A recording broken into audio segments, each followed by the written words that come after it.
Fellow Falcoholics, what is up? Welcome to episode 83 of the Falcoholic Live. I'm, of course, your host, Kevin Knight, joined tonight by the man, the myth, the legend, the boss man, hashtag Dave Meat to some of you. Dave Choate himself is joining us this evening to talk about what else, that devastating loss to the Vikings on Sunday, and also, maybe a little bit of positivity towards the Week 2 game. Maybe not. We'll jump right into this thing, but before we do, Dave, how are you doing this evening? Good, good. Yeah, it's been a long week already, but I think that's true for everybody. Yeah, it's been a difficult one. Obviously, the game was not as hoped. If you could, even like that maybe is a little bit gentle, but let's jump right in. Obviously, if you guys have any questions or anything like that, throw that in the chat. We'll try to get to as many as we can, but. So Sunday's game, it was indeed a loss in case you guys were living under a rock. And you're probably better off in that scenario, actually, if you not knowing what happened in that game. But, it was a pretty bad game on Sunday, I would say. But the Falcons committed 4 turnovers, 3 in the first 20 minutes of the game, and found themselves in a 28-0 hole pretty quickly. And there wasn't really any coming back from that. So Dave, I guess I'll open the floor to you to point out. We'll start with what did you think the biggest issue for the Falcons in that game was, if you can name just one. Oh, if I can really just stick to one. We'll get to more. Yeah, of course. But I think it was, kind of going with your thesis from earlier this week. It was the mistakes, because I think that fundamentally, once that comedy of errors happened early on and they fell down 14-0, it just altered everything they were going to do. I think they got punched in the mouth and they didn't have a plan anymore at that point. So, it just sort of a freak thing, I guess, sort of the Vikings just completely overmatching them in some ways. But I think that the mistakes that they made were the kind that, they make 1 or 2 a week.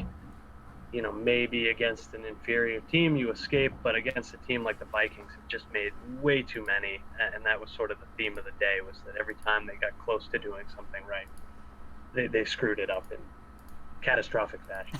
Catastrophic is probably the best way to describe that game, because it was just like a symphony of errors. People in the chat are pointing it out, like it was, the first drive started with a sack. And, that in the grand scheme wasn't actually that bad, because a couple plays later there was a block punt.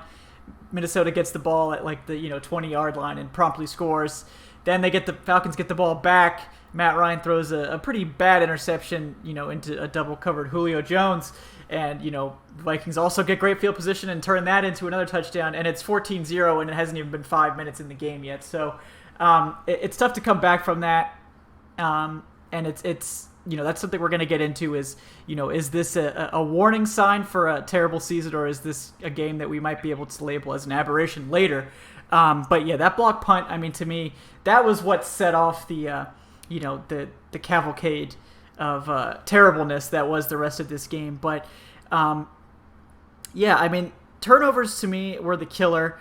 Obviously, I know a lot of fans like to point out the run defense was not good, and it wasn't, certainly. A ton of errors there and a lot of large runs given up. What are your thoughts kind of on the run defense as a whole? Do you think this is something they can get cleaned up maybe with a little bit more time to work, or do you think this is like a talent deficiency error? I don't really think it's a talent deficiency. I don't think the team's problem more broadly is a talent deficiency. I think it's really just mistakes. It's beating a dead horse, but Vic Beasley, Tack McKinley, to maybe a little bit of a lesser extent, the linebackers. These are guys that in the past, certainly, even if it's just for short stretches, have shown some acumen against the run. And so really it was just, maybe a lack of discipline, maybe just, again, mistakes, bad angles, bad decisions in a split second. But, that was just not working for them. Dalvin Cook was running right outside, and he was getting free, it seemed like, almost every time. Yeah. They really didn't have that much success, or certainly less success, running inside. And I think they've really done a good job of upgrading the talent at defensive tackle, and you already had Grady Jarrett there. But I think that, it's tempting to chalk that up to just mistakes, which I'm going to do. But, it's not like the Eagles aren't going to try that exact same thing this week Right. to see if it works again. Yeah. Because it works so well for the Vikings. Yeah, no, you're absolutely right. And, to me, it was puzzling because I think they were trying to be aggressive against the run in their game plan. But the way they went about it was a lot of run blitzes up the middle, which was very confusing to me because, the Vikings are well known now as an outside zone team. I mean, they made it clear that's the direction they were going. So if you're going to run blitz up the middle, you better get there immediately, or that run's going outside and you're a man down with someone standing in the backfield looking, kind of stupid. And unfortunately, that was Devondre Campbell quite a lot. And so to me, I mean, that's just a coaching error. Like, I don't know how you scheme to run blitz up the middle against outside zone. Like, that to me is just not something that makes a lot of sense. Maybe it was guys freelancing. I mean, it's really hard to tell what players were schemed to do unless you're actually the coach and you can be like, oh, you were supposed to do this. But yeah, I mean, that was disheartening. But the other thing was the discipline errors on the outside. I mean, I think, Tack was super aggressive for most of the game. Just later in the game, he did start to play with a little bit more discipline, but just would shoot up field and lose contain immediately. Obviously, Vic Beasley is not good against the run, and that continued to be an issue in this game. So that to me, I think was the real issue with the defense. But turning things over to the passing defense, we didn't get to see much of it because Kirk Cousins only threw 10 passes. And if you looked at the stats from this game, you would say, oh, wow, the Falcons, they only allowed 98 passing yards. They're probably like first in the league in passing defense after this week. But they allowed 80% of the passes to be complete for, I think, like a 9.9 yards per attempt average or something like that. So that's terrible. So don't fall for they allowed 98 passing yards thing, because that's not the truth of this game. So, kind of talking about the pass defense here, what are your thoughts on the brief moment we got to see of that unit? Are you encouraged, or are you, scared of Isaiah Oliver? What are your thoughts on that? I have a ton of faith in Isaiah Oliver. He's a guy that I've kind of boosted, I think, since he was drafted. I just think he's got a ton of talent. I think he's an ideal cornerback from at least like a physical makeup perspective for Dan Quinn's defense. So I'm not ready to chalk that up as more than again, a bad first game for him. Maybe some first game jitters. Certainly a tough matchup. I don't entirely understand still. I know we talked about this earlier this week, you and I. Why Desmond Trufant has to shadow a guy on one side of the field. In this case, a hobbled Stephon Diggs, who isn't the same guy when he's limited like that, and everybody knew that. So you're tossing Oliver into the fire a little bit there against Thielen, and it's not surprising that he had some trouble with that. I think that he had other lapses too. Certainly in that game, it was not a great game for him, but I'm a big believer. I think he's going to be fine. I think we barely saw KZ on the field. I think we saw, Ricardo Allen to a lesser extent, Keanu Neal to a greater extent, knocking off some rust. So to me, it's, nothing I saw from the secondary over those 10 passes was that worrying. It's really more, I have no idea how good the pass rush is. We only saw that many snaps. And what we saw looked encouraging, but it's such a small sample size. Yeah. Based on what we've seen in years past, besides Grady Jarrett, is anybody going to be, up to the task? I don't know. We'll get a much better look at that against Philadelphia. And, if we see that kind of pressure on a much greater number of snaps against Carson Wentz, then I'll start taking it seriously. And I'd love to take it seriously. Yeah. And, on that note of it's still a small sample size, but I was encouraged by the pass rush. I thought it was generating pressure pretty regularly, even if it wasn't always getting home.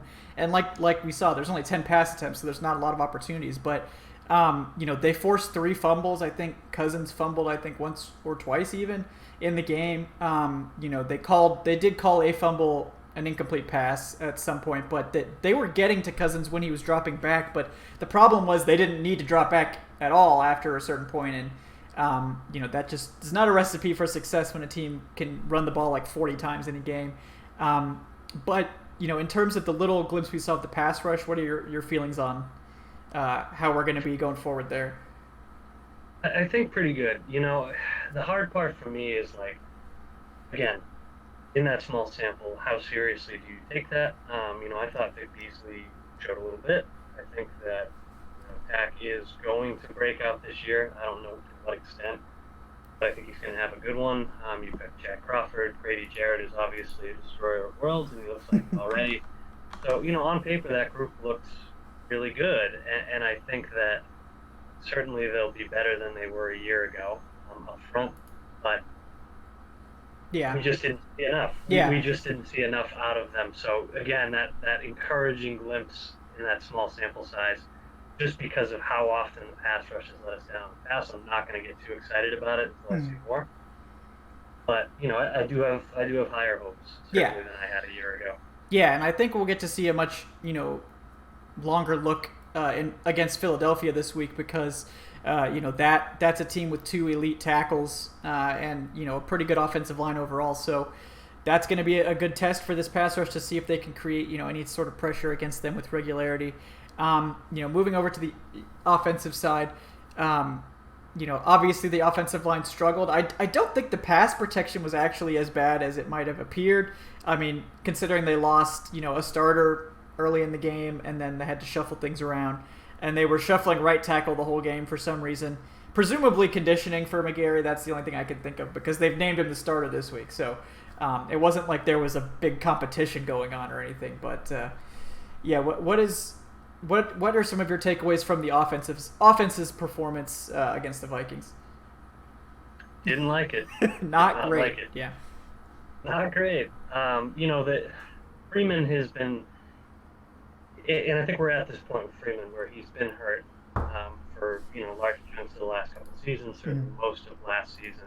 People are quick to turn on injured players, so I understand why nobody looked at his performance on Sunday and said, or nobody said, great things. But, if you watch that game, the blocking he was getting on all but a couple carries was abysmal. And yes, Ito Smith did better behind that same line, but I just think it's too early to say that, the ground game is doomed. Freeman should be giving way to Ito, etc.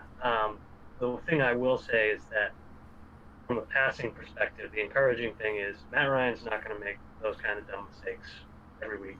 Yeah. Jake Matthews is not going to get absolutely run over every week.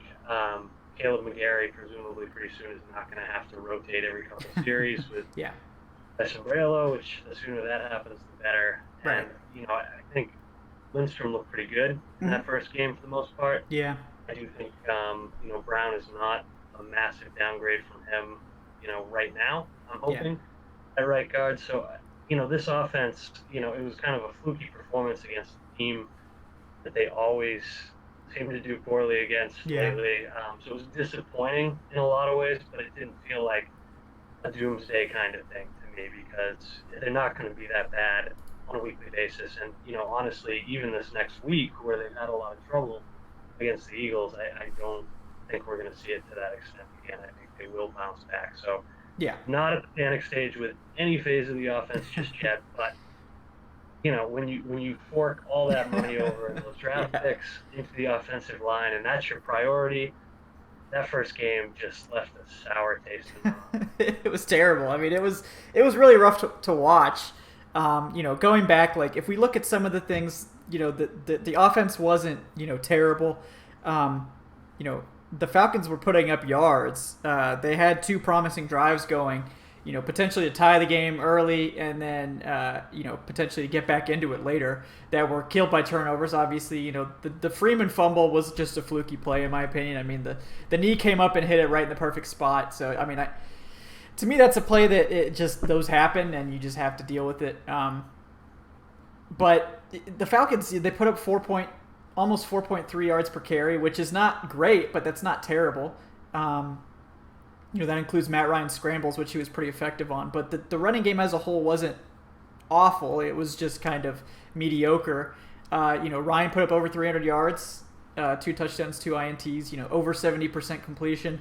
Obviously, really late in the game, the last 120 or so yards were kind of on garbage time drives, but he did put up about 200 or so of those yards while the game was quote unquote still in contention. So I don't think that the offense is as bad as it appears at first glance, but you just can't have those turnovers. They're killer. And then the big question to me is like, what happens now that Lindstrom's out? Is Dimitrov going to look like a genius now because he brought in 3 guards instead of 2, and they've got this extra quote unquote starting caliber guard just ready to go? What are your thoughts on what you mentioned that you didn't think he would be a huge downgrade, but what are your thoughts on Jamon Brown taking over at right guard now? Again, I was kind of hoping he'd win that left guard job. To me, I was kind of hoping that Lindstrom and maybe long term he would end up at left guard. I think he's a really good fit there, but Carpenter won that. Carpenter did quite well in that first game, I thought, so no harm, no foul there. But the thing I like about Brown is that when he's having his best games, he's got the size and strength to be very solid as a run blocker, but he's also shown some flashes of really good pass protection. He's been inconsistent. He hasn't been a great player at any stop thus far, but he's fairly young and the talent certainly is there. So, for me, especially against a team like the Eagles, where, even with Malik Jackson out, they've got some size there, they've got some power. Having somebody like that hopefully isn't going to be pushed around too easily would be a good thing. And they're facing plenty of those fronts coming up. So I do think that, Lindstrom, as good as he looked in that first glimpse, was still a rookie. There were going to be moments with him. So I think that Brown will fare just fine until Lindstrom gets back. Sort of the big question again is this line, as currently constructed, going to be able to keep Matt Ryan safe and upright against their toughest opponents? And the Minnesota game said no, but we haven't really seen what Brown can do in extended game action yet, and I do have high hopes for him. Yeah, and the game script basically went completely the opposite of what you want to make it easy on your offensive line. I mean, the Vikings are up at 28-0 at one point. They know you're going to throw the ball. It's not an ideal situation for anyone. The Falcons weren't really scaring anyone with the run game either, so it was just all around just a bad situation for that group. But against the Eagles, I agree. Like we're going to see hopefully a team that's kind of calmed down a little bit. Hopefully that won't go into a 14-0 hole within the first 5 minutes of the game, and have a better shot to compete here. Obviously it was disappointing to see Julio Jones really not do very much. Calvin Ridley, I thought, played well. Austin Hooper was arguably the team's most consistent receiver. This wide receiver group, including the tight end, is supposed to be the strength of the team. And what were your thoughts on kind of the fact that the big name players kind of struggled in this one?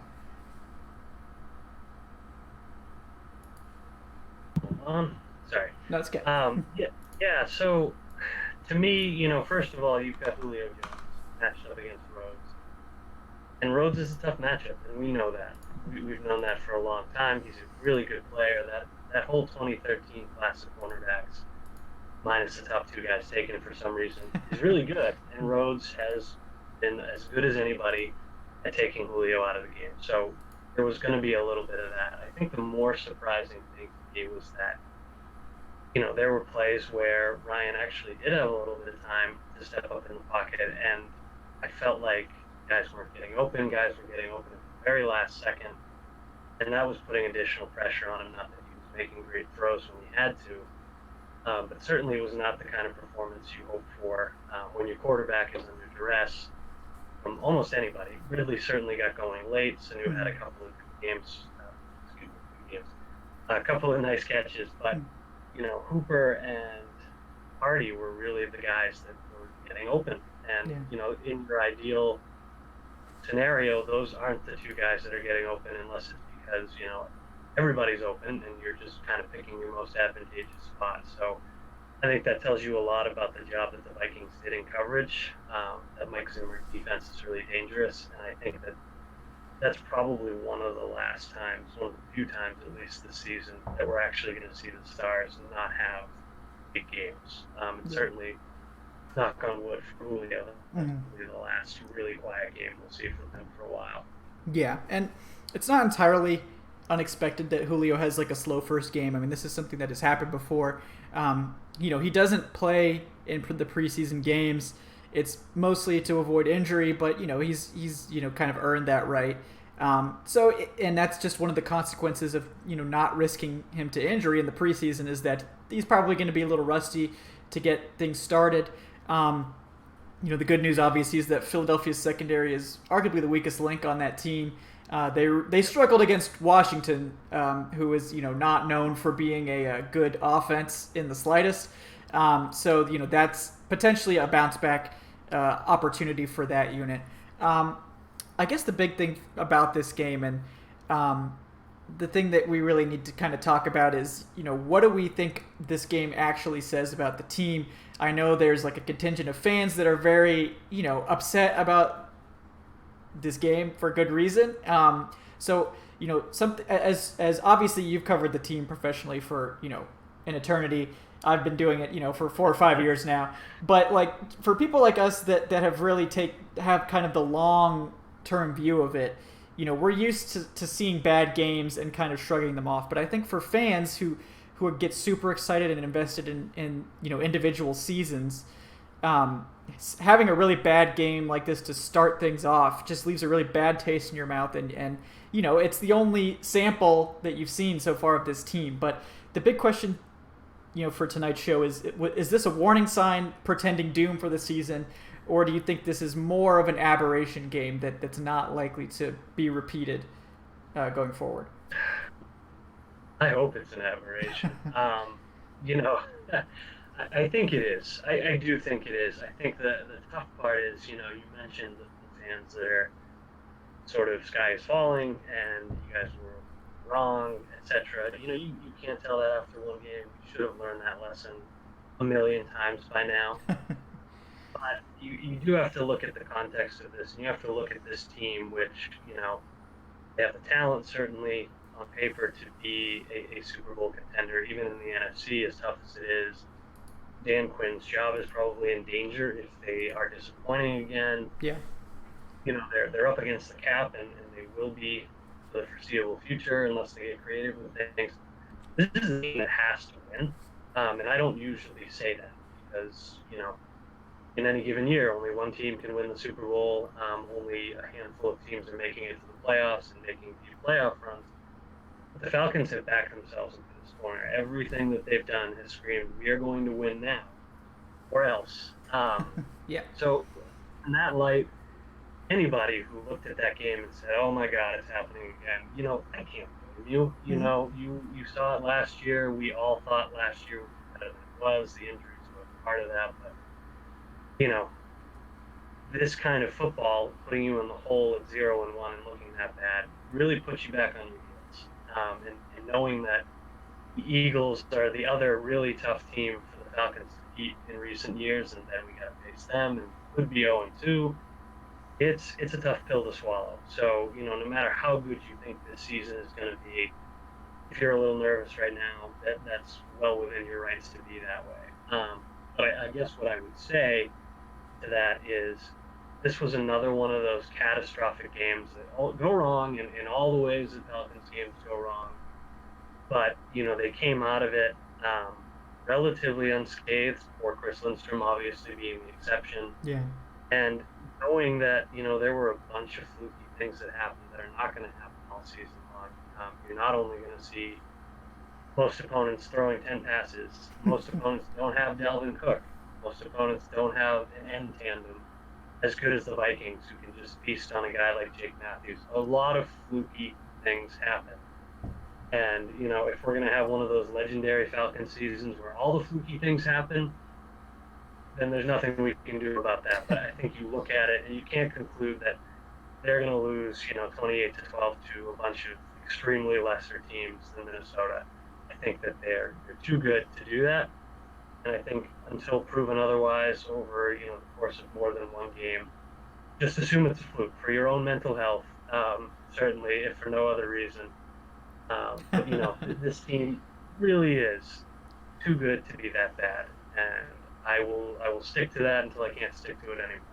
Yeah, and I agree with you on those points. Like, to make it clear, like, you can be a fan however you want to be a fan. Like, if you are just really negative about the team and you don't think the team's going in a good direction and you want to, complain about it, like, that's your right as a fan. Like, you can do that. It doesn't make you any less of a fan.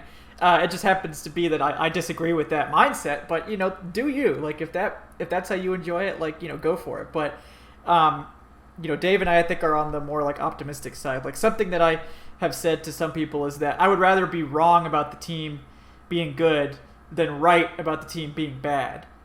I that's kind of my mindset with a lot of this stuff, is that I would rather look at things from an optimistic perspective and be wrong than be pessimist and be right. Like, I don't want to celebrate the fact that the team sucks. Like, that's not fun for me. I want this team to be good. And, I think you could look at the moves they made and spin it in a positive direction. And you could look at the moves they made and spin it in a negative direction. It really just depends on what your thoughts are on this team. But it's tough to say, but we've seen this team struggle in week one under Dan Quinn. That is a trend. Outside of 2015, which was just a weird year, they've struggled. Like 2016, they got waxed by the Bucks and then went to the Super Bowl. So week one is just a strange game for a lot of teams. It doesn't usually measure up after a few weeks. You look, what was it last year? I think Arizona, waxed somebody week one, and then they were like the worst team in the NFL. That, I don't know if that was last year, but it was one of these years that there was something like that happened. And it just is a constant reminder that week one is just a weird week. So, and it's really, really difficult to stay positive after watching what we saw on Sunday, because that game was terrible.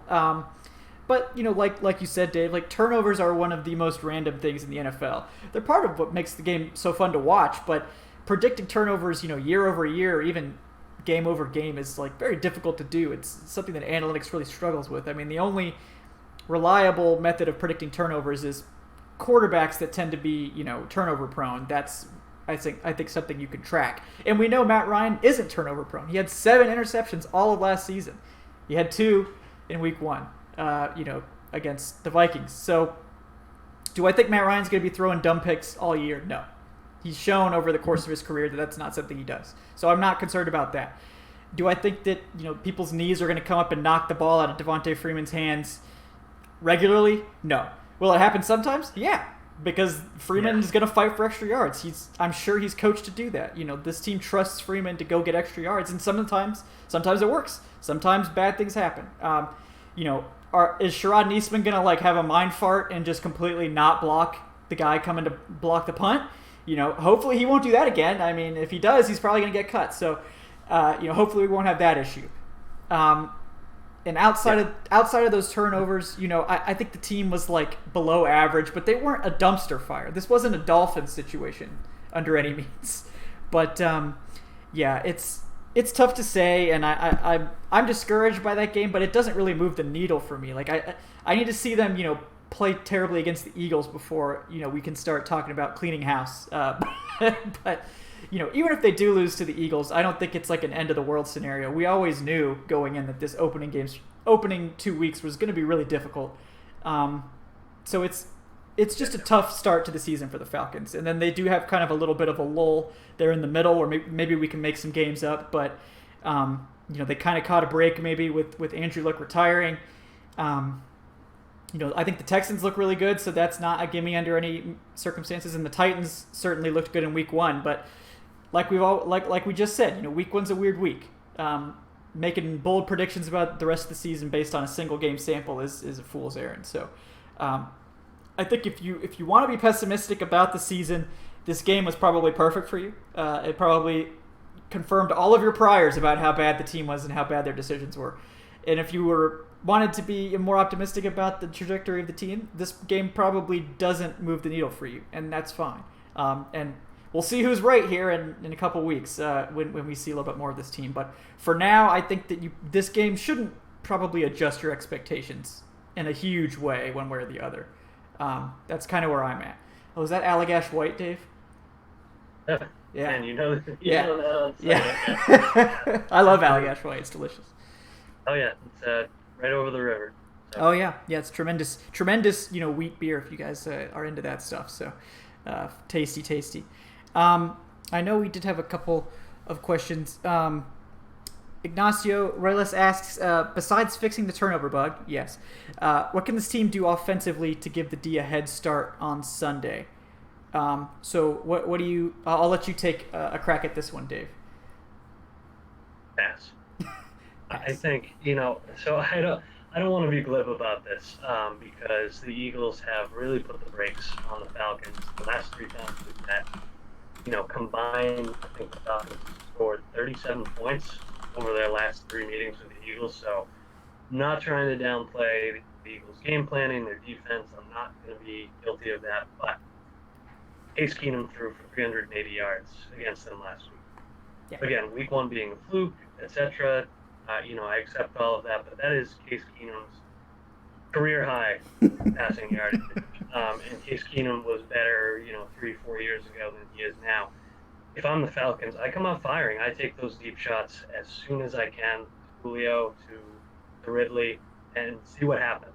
Because that secondary, you look at the Eagles' offseason moves. I thought they had a good offseason. They're already a good football team, but they did not do a lot to address that secondary. And that secondary was not great to begin with. They were counting on, in the same way the Falcons are counting on this up front, improvement from the guys they already had. And, for 1 week, the results have not been there. So I think right off the bat, Freeman hopefully will have a good day. You have time to get him established. But I would go ahead and take your shots right away and see what happens, because this Eagles secondary is not great. Certainly the pass rush didn't get going immediately for Philadelphia a week ago. So you try to see if you can repeat that with the full knowledge that Case Keenum is not Matt Ryan and Terry McLaurin is not Calvin Ridley, and God, I can't even remember who else Washington. I don't even. Vernon Davis, 40-year-old Vernon Davis, ran a train on that secondary. So. Oh, absolutely. So don't throw it to Luke Stalker. But other than that, you are perfectly good to go.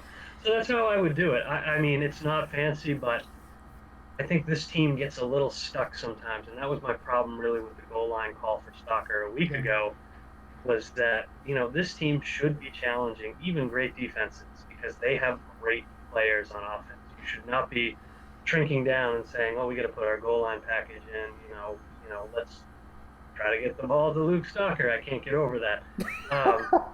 So don't shy away from attacking a weakness with your best player. So that would be it. That's my prescription. Just go to Julio, go to Ridley as soon as you can. Yeah, and on the note of the bad decisions at the goal line, I'm very much in the mold of Sean McVay and some of these new school coaches that say we're gonna run these 3 personnel groupings 100% of the time. We're not gonna have 20 different personnel groupings. We're not going to go to goal line packages. We're not going to do all this nonsense. We're going to have a tight end package. We're going to have 11 personnel, and we're going to have, a fullback package, 21, and 11, 90% of the time. And what that does is that means that the defense can't key on your offense. And when you go to a goal line package, you're just basically putting it out on a silver platter for the defense to say, okay, well, we're going to stop the run, or we got to cover Luke Stalker. Who cares? When you take Julio Jones off the field in the red zone, you just make it so much easier on the defense, because every time Julio's on the field, they have to be like, all right, there's Julio. Well, we're probably going to have to shade a safety over there just in case. And that means there's one less person keying on the run. So I just don't understand ever taking Julio off the field in any red zone situation, unless he's hurt. If he's hurt, get him off the field. But I feel like they're trying to be too cute with it. All right, we said we were going to establish the short yardage run game, and that was a point of emphasis. So let's go heavy set and punch this in. You know what's easier? You know how it's easier to punch it in at the 1 is if you go to 11 personnel, spread them out, and just run Freeman on a stretch play. With your receivers running routes. That's going to be easier to convert than trying to pound it up the middle against one of the NFL's best defenses. But, I mean, that's just me. Oh, yeah. But, it kind of goes back to, you look at the Saints and Taysom Hill. I mean, that drives me crazy. But Why can they do that in the first place? Why can really great offenses afford to be tricky at times and do things like that?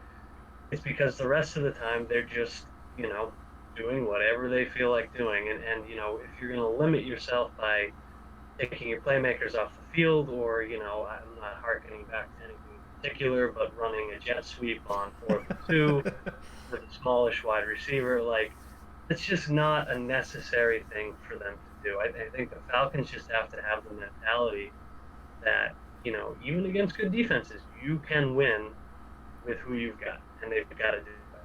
Yeah. And we saw that, we saw it a little bit with Shanahan when he realized all of a sudden, like, this kind of group of ragtag guys like Aldrick Robinson and Taylor Gabriel and Mohamed Sanu and Julio Jones, like, two of those guys are like kind of people that no one knows about, but you know where you can use those guys to win. Send Aldrick Robinson downfield. Throw screens to Taylor Gabriel and see if he can break one and run it in. The Falcons don't even have to get that cute with it. They have the 3 best wide receivers in the league. They should. I think there's very rare situations where they shouldn't be in 11. They should be in 11 all the rest of the time. Why else did you invest a first-round pick in Calvin Ridley and a huge contract to Mohamed Sanu if you're not going to play 11 at least like 80% of the time? I just don't get it. And you forgot to mention that they actually have 4 of the best wide receivers in football, because I know Russell Gage isn't totally healthy. Yeah. I think he looks pretty good, if we're being honest. I thought he looked great, and so that was also a bummer, because I think he was doing great work, but that's another weapon that you can use, and I do think that, hopefully going forward, Derek Cutter's got his first game jitters out. Gage will be healthy, and we'll see what he can do in addition to. But I'm not saying never use Justin Hardy, never use Russell Gage. Just use them effectively, and don't use them at the expense of the guys will get the job done. Yeah, and I agree with that. And, if you're running 11, that gives you room to have Austin Hooper on the field, who's also a weapon, and it gives you room to have a running back. Like, I don't think we should be running empty sets. I think this team should have enough of a threat of a run game to leave a running back in. And you just put your playmakers out there. Like, not everybody has to play every 100% of the time. Like, we know Julio doesn't play 100% of snaps. Calvin Ridley, it seems like, is going to play the most snaps of any wide receiver, which is good because he's young and very good, very, very good. But we've got Mohamed Sanu, Calvin Ridley, Julio Jones, Russell Gage, a serviceable Justin Hardy who's a solid option. And then we've got, 3 tight ends who are all solid. Luke Stalker needs to finish his route, but we know he can block at least.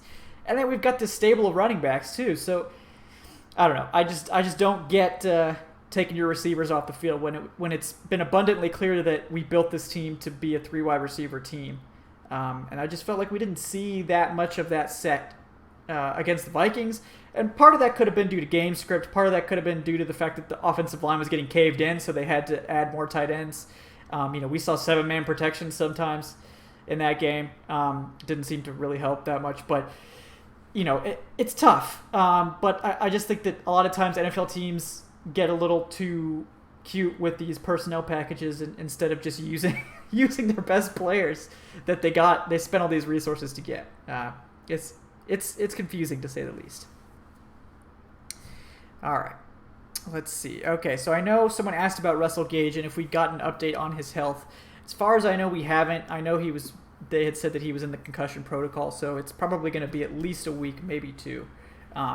Maybe more, depending on how severe the concussion is. We'll hope that, he can start practicing maybe towards the end of the week and then be good to go for next week. But with the concussion protocol, it really just depends on how quickly he progresses through that. I don't know if you had heard anything else, Dave.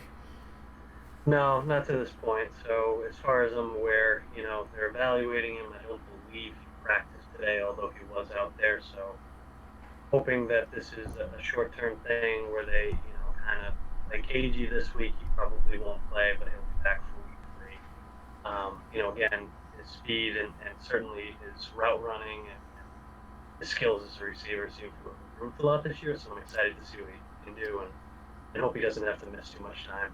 Yeah, I mean, the hit that he got hurt on, he flew up into the air to make that catch. He leapt into the air. That was Julio-esque leaping.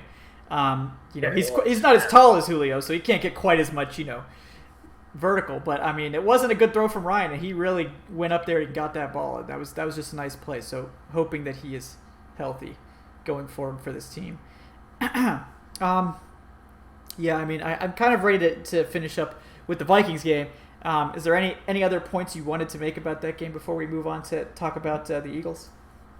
Let's just not talk about it anymore. Let's file it I'm ready away. to move on. Yeah, file You it know, away under. hopefully, I say we can talk about it again at the end of the season when the Falcons are going to the playoffs. Like, haha, remember, we thought it was such a big deal when they lost that first game. Let's agree to do that. Yeah, exactly. So, all right. So week 2 now, facing the Eagles. Obviously one of the NFC's top contenders. It is going to be in Atlanta, so that's nice. So let's just start off with some expectations. What do you expect to see from the Falcons in this game? What do you want to see? What would make you happy to see on Sunday? Domination. The opposite of week 1. Exactly. I want to see the pass rush show something. I want to see it, build on sort of those 10 snaps and get after Wentz. I want to see them take Deshaun Jackson out of the game.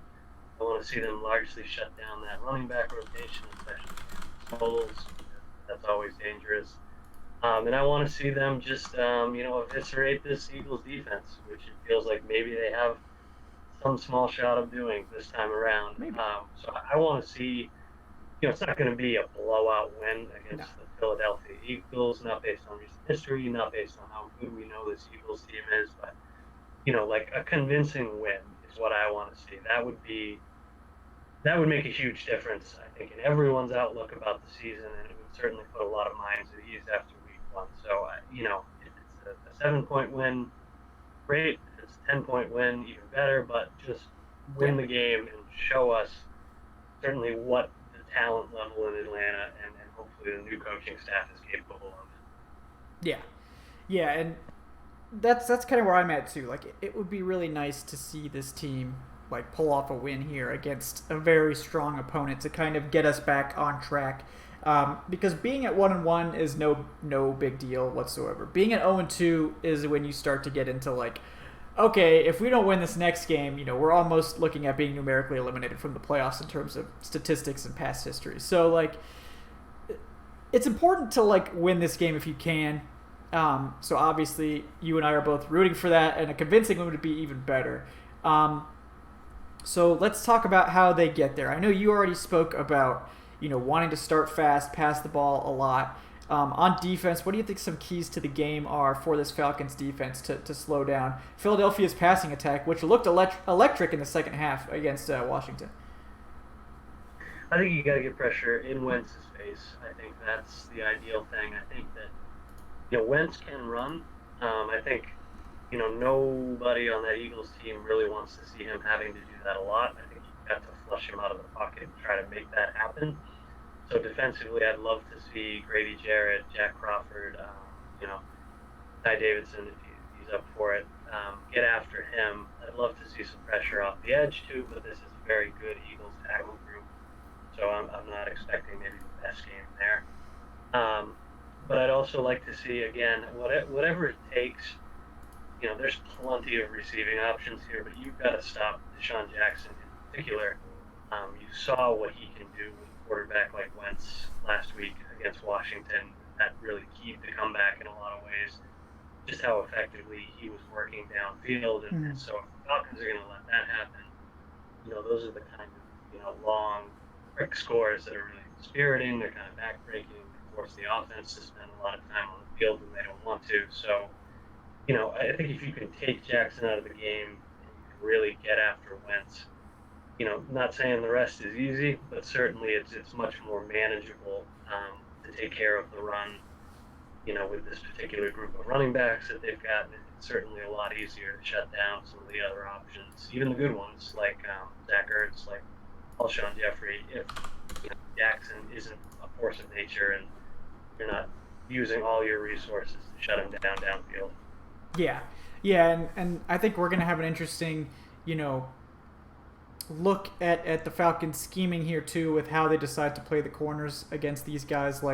To me, it makes too much sense to have Oliver match up on Alshon. He's kind of the exact wide receiver that Oliver was like designed to go against a big player who's not like overly explosive or agile. And we've seen that Oliver has some trouble, covering those really shifty guys, which is part of the reason why putting him on Thielen was so confusing to me.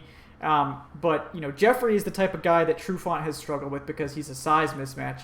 Oliver's got the size to match up with those bigger receivers. And then, if we could get Trufant matched up with Deshaun Jackson, I think that's another matchup that's positive for the Falcons.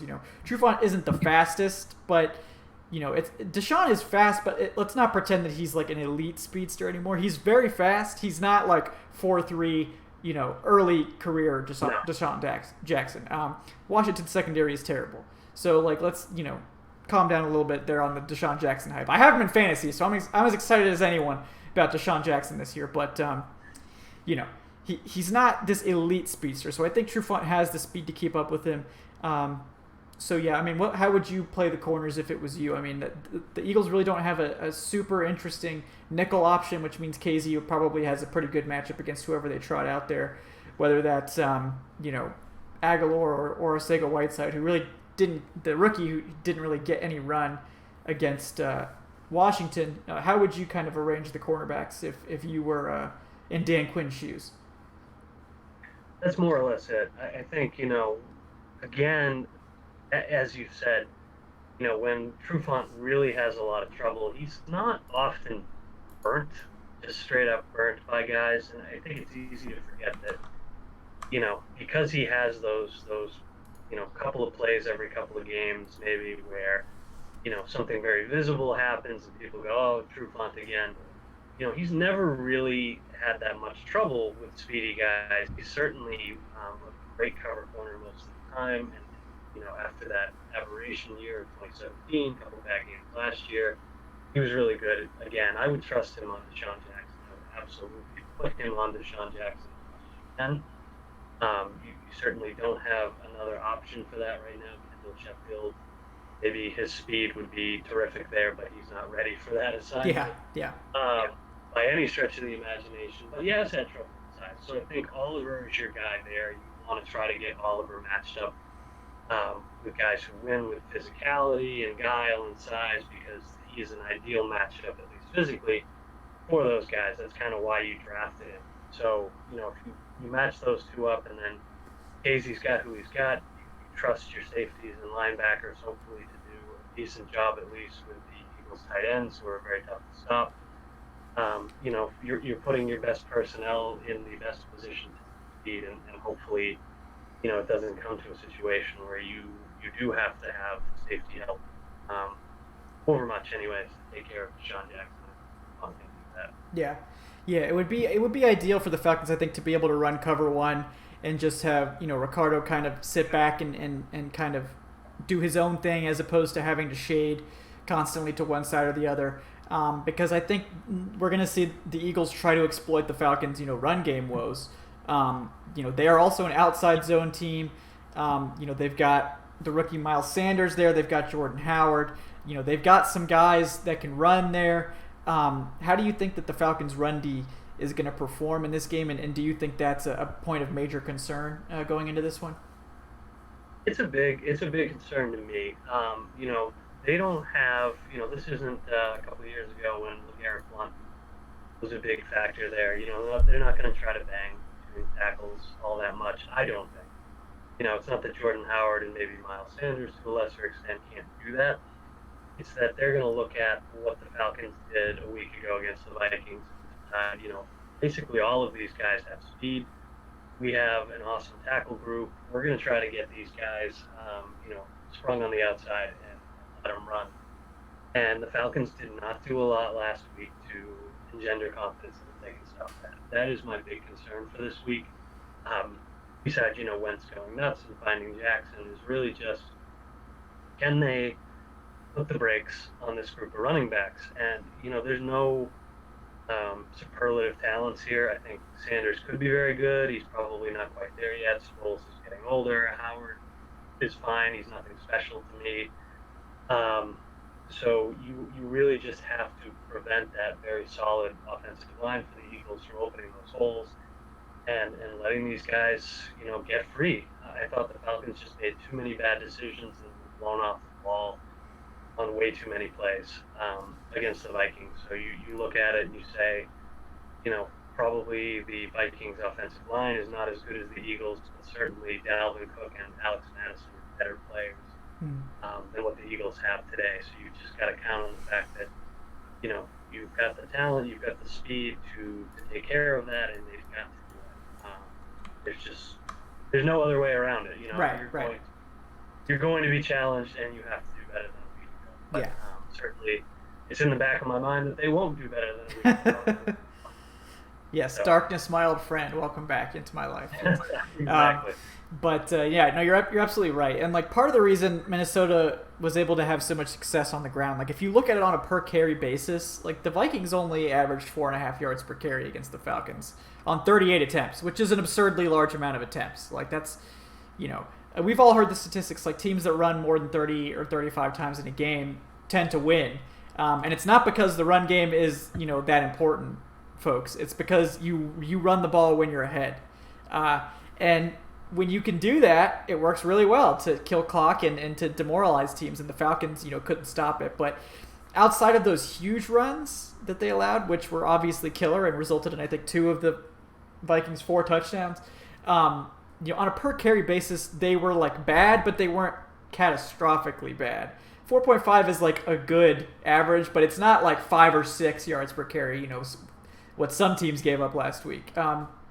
And like you said, with Tyler Davison, like I think he really has helped the interior, at stopping the interior runs. They actually played the interior run pretty well. But against the Eagles, is that going to matter?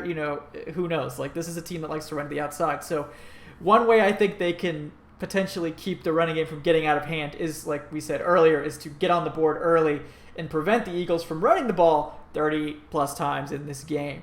And I think you and I are both on the same page that we need to open up the passing game, because I don't particularly see the running game being overly effective against Philadelphia's defense. They're not – I wouldn't say they're like an elite run defense, but they're plenty good enough to cause fits. So, what do you think about the chances of success for the Falcons' run game? Do you see that being a major factor in this game, or is it going to be pass-heavy? I think it's going to be pass-heavy. Ideally, yes, I'd love to see a lot more Freeman. I want to see more out of Ito Smith. I've been, even last year, the per carry, the per touch numbers were not great for Ito, but he just had so many impressive runs to me a year ago, and then to see him do well against the Vikings when virtually nothing else was going well was really impressive. So I do have high hopes for them. I think, even with Malik Jackson out, I look at this Eagles front 7, and they are geared to certainly stop the run. And I know that Washington doesn't have the best run attack. I know that Geis was hurt at a certain point in that game, but they completely shut that down for Washington a week ago. And I think that they won't be that good, but I do think that they'll limit the run enough that the Falcons would be smart not to focus too much on it. I think the real opportunity here is throwing the ball. So I'm hoping that, on the, 20 touches or whatever that they split between the running back group in an ideal game, that they're very effective and things go very well. But, if they're really running the ball a lot, they don't have a massive lead, that's going to be the flag. Yeah, I agree. Like, I don't know if you're like team, run game, like should be second fiddle, like I am, analytics is very, anti-established in the run. I don't know where you stand on that whole argument. Like if you're very pass game pro, like very much like pro pass the ball, or if you're more of a traditionalist. Yeah, I'm pro pass the ball. I think ideally, just with the weapons that you have, you would be throwing the ball 90% of the time. And I know that's not going to happen. I know that A, the Falcons don't have the offensive coordinator for that, and B, they do have enough talent running back that they want to run. But I do think that situationally, they can make better choices when they're choosing to run. I saw a couple of second and long runs. 2nd and 18. And like I thought that we got rid of Sarkisian for a reason. Maybe not. Yeah. But that to me that's a waste of time. It's not what you should be doing. So especially when the Falcons have a plus matchup on paper like this, just don't focus that much on the run. The Yeah. beautiful part about that, and again, I know the analytics don't suggest this is particularly effective, but Ito Smith and Devonta Freeman are both fine pass catchers in their own right, and I would use them as such. Certainly if the Eagles do a decent job of clamping down on their receivers, on Austin Cooper, then don't be shy about throwing to those guys. Both of them, Ito in particular, looked like he could do this on Sunday. Yeah. Can break them off a little bit. So, if you don't have to run to make use of your running backs. Yeah. That's kind of the beautiful thing about the talent that they have on hand. And for the moment, anyways, they're putting Hill and Allison on mothballs. So, Yeah. they might as well stick with those guys. Might as well use them. Yeah, I did forget about Kenyon Barner, who I think was like one of the only players who was consistently good throughout the entire game against Minnesota. So I did want to give him some props, and so we could talk briefly about Barner's performance. So it seems like maybe they made the right decision at punt returner. What are your, I was very much like Team Marcus Green, but he did not, do anything outside of the training camp practices that I watched. So, what are your thoughts on Barner winning that return job, and how do you feel about him and his first game performance? So, my opinion on Barner has changed a little bit just because of how they used him in the first game and the decisions they made. At the time, keeping 5 running backs, keeping a guy essentially to be return specialist, felt a little extraneous. Butcher that word, but we're going to keep going. Especially where you're keeping a fullback too. So, I wasn't happy necessarily about the choice there. But then seeing him, not only work in the return game, but seeing the Falcons kind of put Hill and Allison in ice, and situationally they'll probably be active this year. But I'm like, all right, so he's basically the third running back. So if you need to, you can make use of him in that sense as well. So in that light, I'm fine with it. I think that it's a good thing that he's here. If he's going to be an effective returner, which I thought he was most of Sunday, it's certainly helpful from a field position perspective. And so, if they can get him a little bit involved in the offense, he is a speedy guy, pretty shifty, so that would be fine by me. Yeah. So, the question long term again is, can you really keep 5 running backs? How are you going to use them? Certainly, you're not going to keep Hill and Allison inactive all year. But barring an answer to that question, Barner being on the team, being the returner is a good thing, I think, at the moment. Yeah. We had the best game from a return standpoint we'd had in like over a year with Barner in one game. I think he had more punt return yards than Justin Hardy last year in this one game. So don't quote me on that, but it's close, I'm sure. So I mean, he averaged like I think 11 or 12 yards per return, which is pretty good for a punt return. So I was definitely encouraged by that. So we do have a question about Thursday Night Football. Who are you taking between the Bucs and the Panthers, Dave? I'm taking the Panthers by a wide margin. It's a little bit of a tangent, but the hilarious thing about the Buccaneers, even with Bruce Arians in the fold, is that every year people talk themselves into the Buccaneers, and it never happens. It was never going to happen this year. This is a multi-year job. I think that their GM needs to be fired out of a cannon into the sun. He has not done a good job for them. I think Winston is proving every week, every month, every year that he is not the answer there, and I think they'll go in a different direction next year. So the Bucs are just not, to me, for the talent that they have, a really good football team. And I think Carolina, I have some questions about maybe Cam Newton's health and where he's at. I certainly have some questions about holes on, defense and on their offensive line, but they're a good football team. There's no way around that. They can win games because they have Christian McCaffrey. They have some solid receiving options. They've certainly got a good front seven. So this, on paper, is a complete mismatch, and I really don't think Carolina loses that game. Yeah, I'm with you there. I think it's going to be a game that Carolina wins. And this is the thing, like, with the Bucs, like, I'm tired of being told how they're going to be better this year. Like, I need to see it at this point before I'll believe it. Like, I need to see the Bucs not look bad for more than like a game or two at a time. not just like putting up 500 yards a game with Ryan Fitzpatrick and everyone being like, oh, this team they're gonna go places, and then they just don't. Like I'm done falling for that trap. So Bucks are gonna have to earn the respect that they keep, and it's just the national people keep falling into the trap every year. Like it was much, I think you could really get on to people about it more when they had Dirk Cutter still at the reins and that sort of thing. But like even with Bruce Arians, like this team is not very talented, and they have pieces certainly, but like when Jason Pierre-Paul's not playing and they have no other pass rushers. So like I don't know what you expected to happen on defense. Like obviously Devin White is like a foundational piece, kind of like the Falcons with Deion Jones, where like he's going to be a key to that defensive rebuild, but he can't do it himself. Like a linebacker by themselves is not going to transform a defense. Like it takes a lot of pieces to make that happen. And last year they spent a first-round pick on a run-stuffing nose tackle, so a top 10 pick even. So it's not a great situation there. So yeah, before we get out of here, we do have to make some predictions for Sunday's game. So Dave, what are your thoughts for the Falcons versus the Eagles this week? Well, I'm not going to make myself super popular here, but I've had this penciled in as a loss for a long time.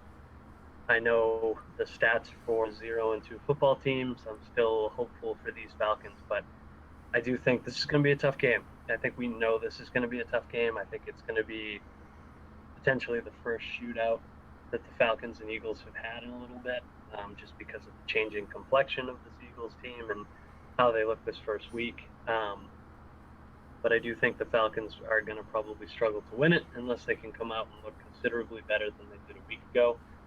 So I think it'll be close, but I do think the Eagles probably win this one. And, hopefully just like I was wrong a week ago with the Vikings losing, I'll be wrong about this one, but that's how I feel. Yeah.